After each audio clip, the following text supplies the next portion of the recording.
आपके नेता यहाँ के विधायक इस्राइल मंसूरी जी जो एक जीवन वाले व्यक्ति हैं, दलितों के प्रति समर्पण की भावना रखते हैं, अति पिछड़ों का मान सम्मान करते हैं, पिछड़ों का सम्मान करते हैं।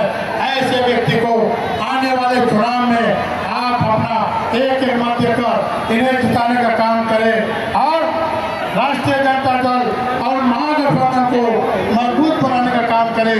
इन्हीं शब्दों के साथ बहुत बहुत धन्यवाद। अब हम बलराज के पूर्व विधायक नंद कुमार जी से आग्रह करेंगे आए और अपनी बात को 1 मिनट में रखें। नंद कुमार जी।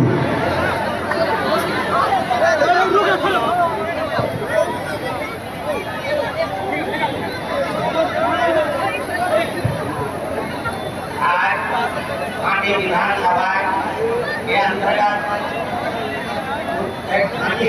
खंड में बाबा साहेब भीमराव अम्बेडकर साहेब के मूर्ति का अनावरण अध्यक्षता करते हुए पार्टी के प्रखंड अध्यक्ष जी यहाँ मंच पर उपस्थित, जिला अध्यक्ष जी यहाँ पर उपस्थित, पार्टी के पूर्व विधायक एवं सह मंत्री इस्राइल मंसूरी साहब, काजी सुहेब साहब यहाँ पर उपस्थित, श्री पूर्व मंत्री चंद्राराम जी यहाँ पर उपस्थित, दीनापुर के विधायक जी यहाँ पर उपस्थित, भुजहा के विधायक अमर पासवान जी यहाँ पर उपस्थित, सकरा के पूर्व विधायक लालबाबू राम जी यहाँ पर मंच पर उपस्थित है।